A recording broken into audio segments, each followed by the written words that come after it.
नमस्कार, वेलकम और बहुत बहुत स्वागत है आपका सीएनबीसी आवाज पर। आप देख रहे हैं property Guru presented by signature global और आपके साथ में हूं आपका होस्ट विपिन भट्ट। तो एक बार फिर से लेकर हाजिर है ये आपका मनपसंद शो, जहां पर सालों से दशकों से हो रही है आपकी प्रॉपर्टी से रिलेटेड बातें, आपके सवाल जवाब जो आपकी प्रॉपर्टी को खरीदने बेचने या फिर उनके कुछ कानूनी पहलुओं से भी जुड़े होते हैं, उनके लगातार बिना रुके हम जवाब दे रहे हैं ताकि रियल एस्टेट से जुड़ा आपका कोई भी फैसला कभी भी गलत ना हो। और ये सिलसिला बदस्तूर जारी है, आज भी जारी रहेगा। तो बहुत बहुत स्वागत है आपका इस शो में एक बार फिर से।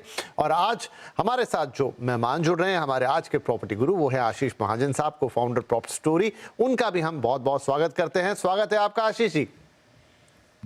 नमस्कार विपिन जी, नए साल की मुबारक।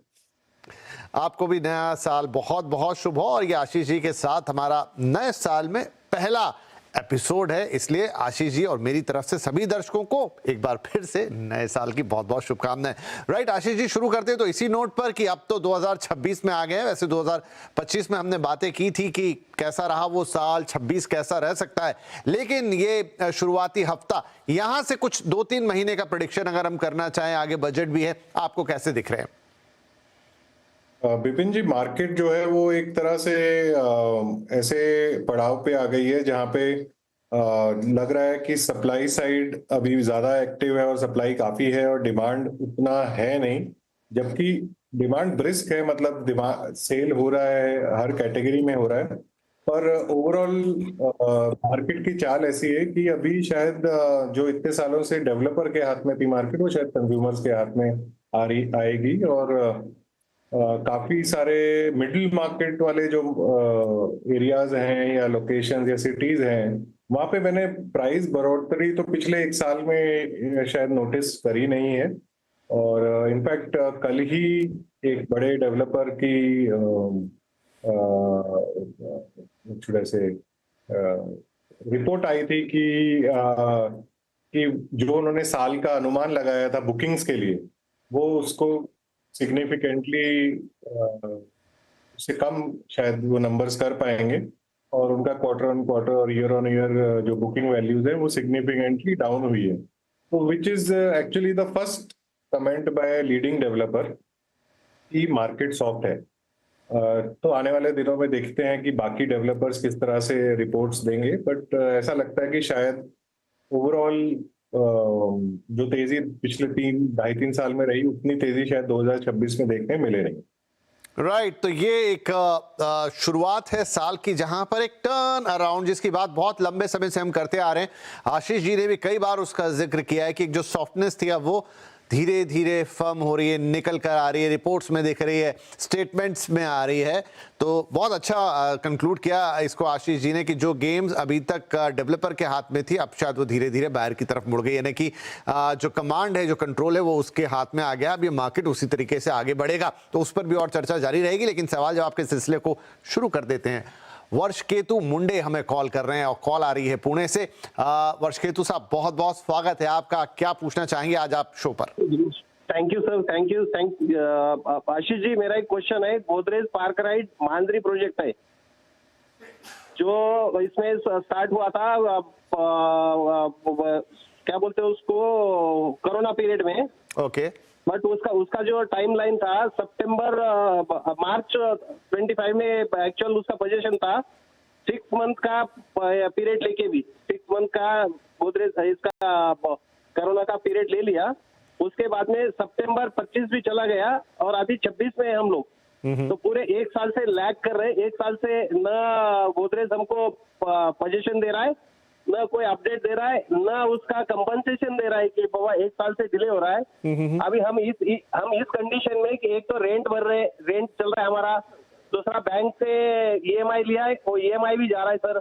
हम दोनों तरफ से मार खा रहे हैं और हमारी कहीं पे भी सुनवाई नहीं हो रही। गोदरेज के सामने जाके न गोदरेज के मैनेजमेंट सुन रही है, न हम ये कर रहे हैं। टोटल हम 257 फ्लैट होल्डर है रास्ते पे सर हम लोग। तो मुंडे साहब, क्या आपने रेरा को अप्रोच किया? क्योंकि अब तो हर प्रोजेक्ट जो है वो रेरा बाइंड होता है, कंपल्शंस होते हैं, डेडलाइंस होती हैं, वहां पर से कोई सुनवाई, कोई जवाब?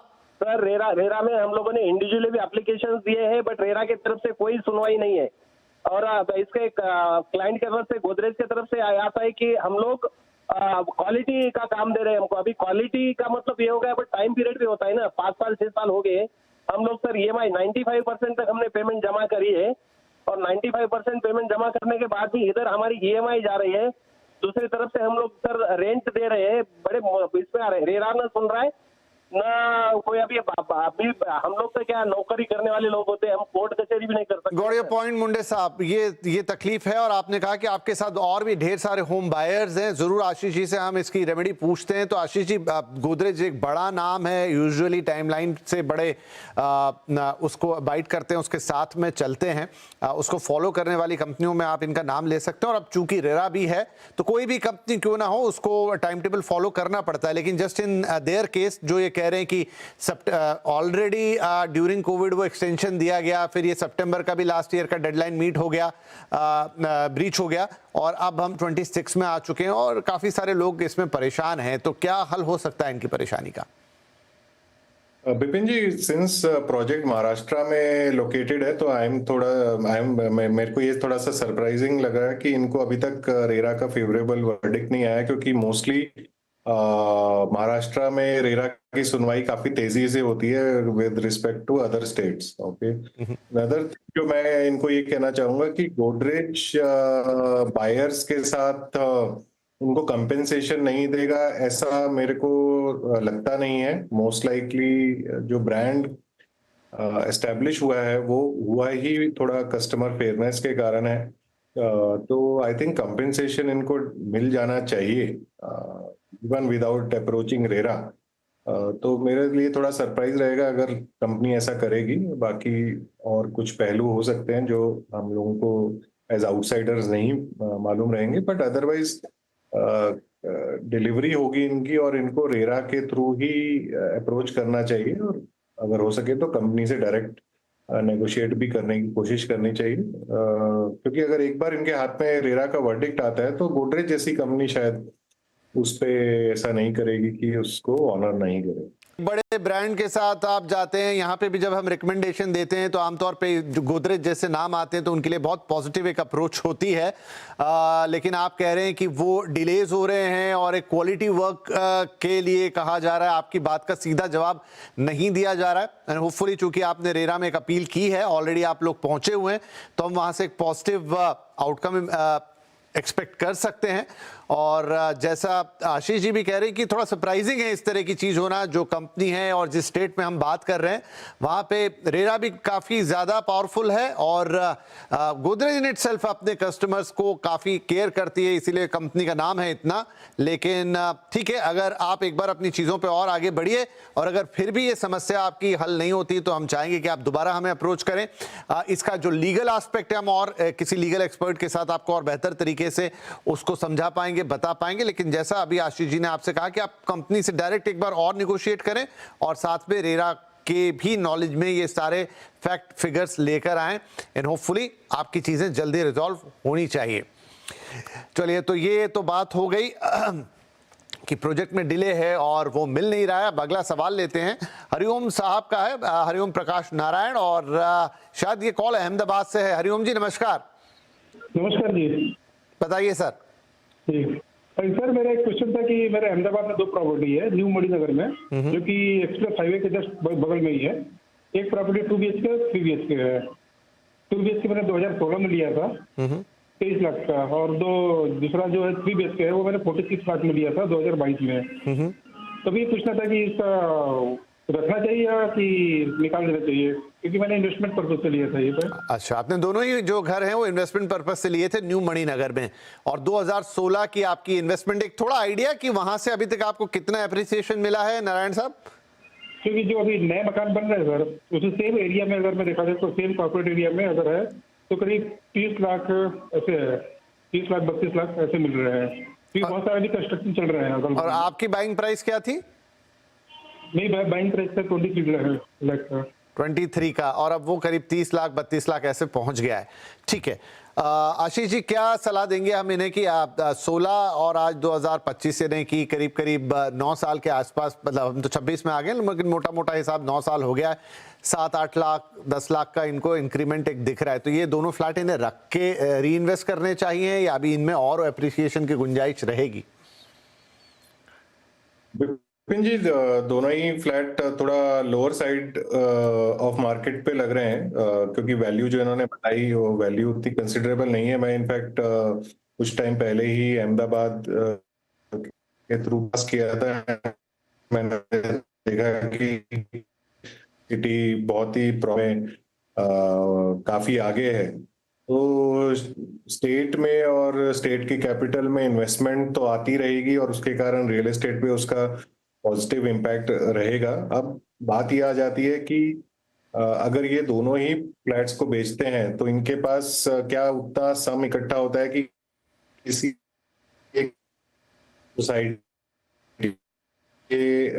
जाके जाएंगे, या दूसरी तरीके से ये और चीज एनालिसिस कर सकते हैं कि इनको अगर कोई रेंट आ रहा है इन दोनों प्रॉपर्टीज में तो वो रेंट कितना है, क्योंकि इनका बाइंग प्राइस काफी 8-10 साल 15 साल पहले 12 साल पहले का है। तो इनको क्या पता रेंटल यील्ड काफी अच्छी आ रही हो, तो एक तरह से अगर देखा जाए तो इनको काफी अच्छी रिटर्न दे रहा होगा। तो मे तो कंस्ट्रक्शन का रिस्क, दूसरा उसकी whether appreciation will compensate for जो रेंट ये अभी अर्न कर रहे हैं। तो एक तरह से एक फिक्स डिपॉजिट की तरह या एक इन्वेस्टमेंट की तरह ट्रीट कर सकते हैं, जो जिसमें एक रेगुलर इनकम आ रही है, अगर वो 4 या 5% के आसपास अभी आ चुकी हो करंट रेंट्स के हिसाब से। तो इस बाकी मैंने जो अहमदाबाद में आउटसाइड ऑफ अहमदाबाद सानंद की तरफ and all that, and values are very different. मतलब हम बैंगलोर या दिल्ली से अगर अहमदाबाद जा रहे हैं, वहाँ 15-20 लाख 25 लाख देखने को मिलता है, तो इस तरह की वैल्यूज बाकी मेजर मेट्रोज में नहीं देखने को मिलती है। जी, तो देखिए थोड़ा सा लाइन डिस्टर्ब था, उसके लिए क्षमा चाहेंगे, वो हम ठीक करने की कोशिश कर रहे हैं। लेकिन जो बात कही आशीष जी ने उसको मैं एक बार फिर से रिकैप कर देता हूं कि आप एक 2-3 पैमाने पे इस चीज़ को देख सकते हैं, क्योंकि लो टिकट प्राइस पर ये प्रॉपर्टी थी।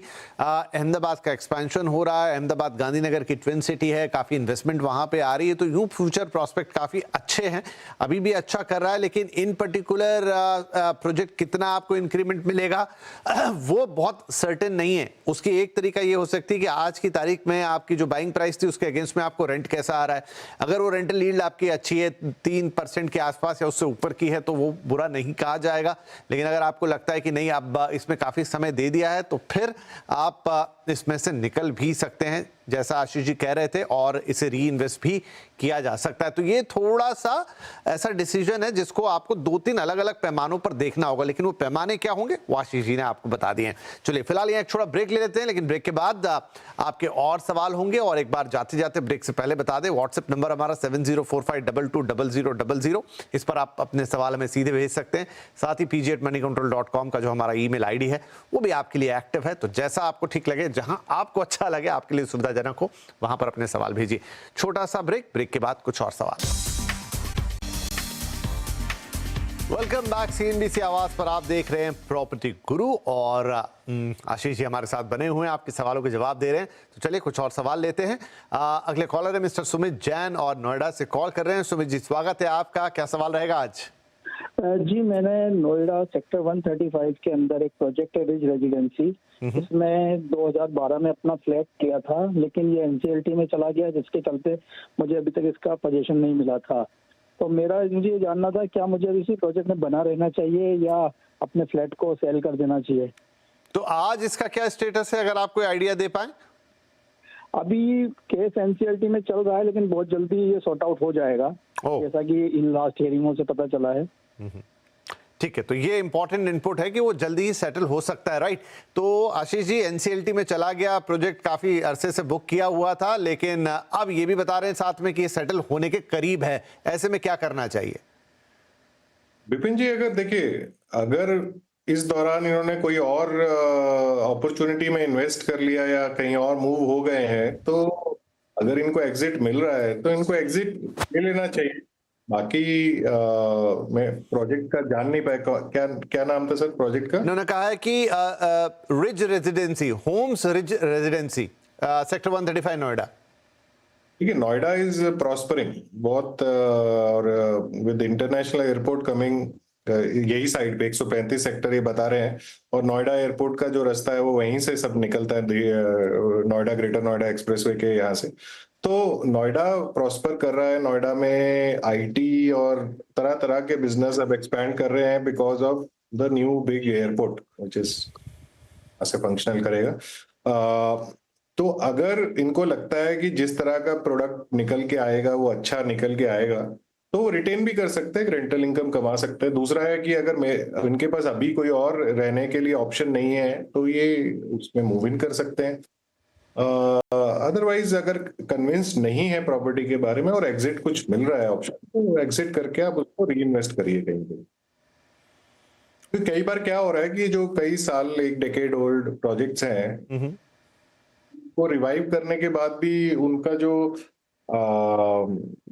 फाइनल आउटपुट आ रहा है ना, वो उतने अच्छे से मे बी कंस्ट्रक्शन क्वालिटी और सब मेंटेन करना थोड़ा मुश्किल हो जाता है, क्योंकि कई जगहों पे ढांचा खड़ा हुआ था, स्ट्रक्चर खड़ा हुआ था, उसके ऊपर कुछ कंप्लीशन हो रहा है ना।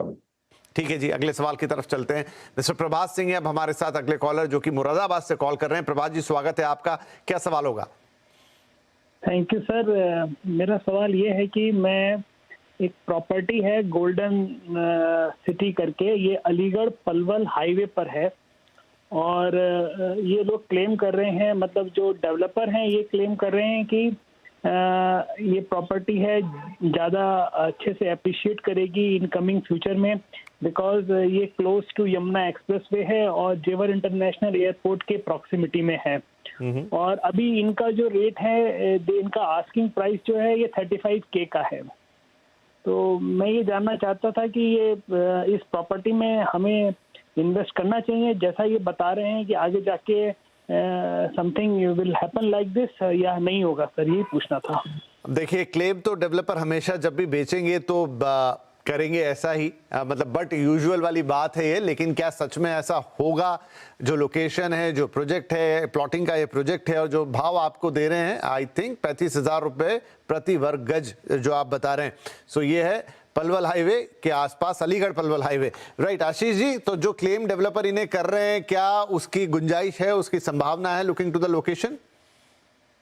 देखिए विपिन जी, मैं इस एरिया पे इतनी एक्सपर्टीज तो नहीं बोल पाऊंगा, बट जेवर एयरपोर्ट से ये डिस्टेंस नाप लें, ठीक है? अगर इनको लगता है कि एक ड्राइवेबल रेंज में है, तो ये एक्सपेक्ट कर सकते हैं कि जो उत्तर प्रदेश की प्रगति हो रही है नोएडा, ग्रेटर नोएडा रीजन में और जेवर की तरफ, वो प्रगति इनको कैचअप जरूर कर लेगी। क्योंकि अगर हम देख रहे हैं कि सोनीपत दिल्ली के आगे, सोनीपत, पानीपत, इन एरियाज में काफी सारे इन्वेस्टर्स एनसीआर के अब प्लॉट्स वगैरह ढूंढते हैं, क्योंकि दिल्ली एनसीआर के अंदर प्लॉट्स मिलना बहुत मुश्किल हो गया है। वहां के रेट कुछ 75, 1,000 और 1 लाख और इस रीजन में हो सकते हैं। यहाँ पे काफी कम दाम बता रहे हैं, क्योंकि ये शहर के दूसरी तरफ है। पर जो प्लॉट्स एयरपोर्ट के पास है, जो नोएडा से अगर मैं आ रहा हूँ और एयरपोर्ट जा रहा हूँ, तो आई थिंक वो 1 लाख पर स्क्वायर यार्ड के ऑलरेडी ऊपर होंगे।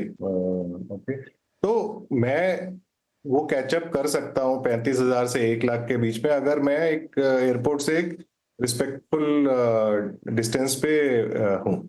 अब लेकिन इस पे एक बहुत बड़ी चीज इनको और देखनी होगी कि जो डेवलपर हैं, ओके, जो इनको प्रॉमिस कर रहे हैं, वो डेवलपर किस तरह से हैं, वो वहाँ के लोकल हैं, तो क्या उन्होंने और कुछ इस तरह से किया हुआ है, क्या ये प्रोजेक्ट रेरा के अंडर भी आता है, ये सब चीजें इवेलुएट करके मेन हाईवे से अगर मेरे को कनेक्टिविटी अच्छी मिल रही है और या इमीडिएटली कनेक्टिविटी मिल रही है, तो दिल्ली एनसीआर में हमने देखा है कि over 8, 10, 15 years rate of return जो प्लॉट्स में है वो काफी अच्छा आ जाता है, अगर इंफ्रास्ट्रक्चर कैचअप कर रहा है।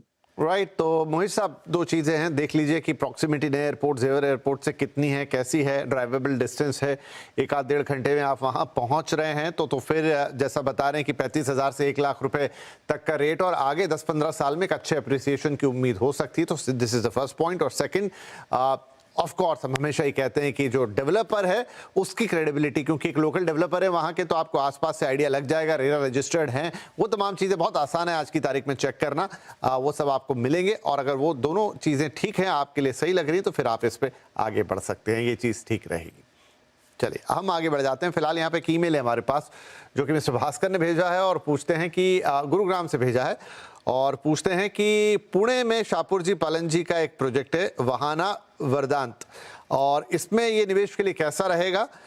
अभी अंडर कंस्ट्रक्शन है, पोजीशन 2030 तक मिलेगा और इसमें निवेश ही वो करना चाहते हैं, मतलब रहेंगे तो फिलहाल नहीं, तो प्योरली इन्वेस्टमेंट के पॉइंट ऑफ व्यू से देख रहे हैं, लोकेशन, आसपास का डेवलपमेंट और ये सारी चीज़ों को देखते हुए जवाब चाहते हैं कि यहाँ पर निवेश करना कितना सही रहेगा। जो होराइजन है वो 5 से 7 साल का रख रहे हैं और उम्मीद करते हैं कि उन्हें अच्छा रिटर्न मिले। आशीष जी।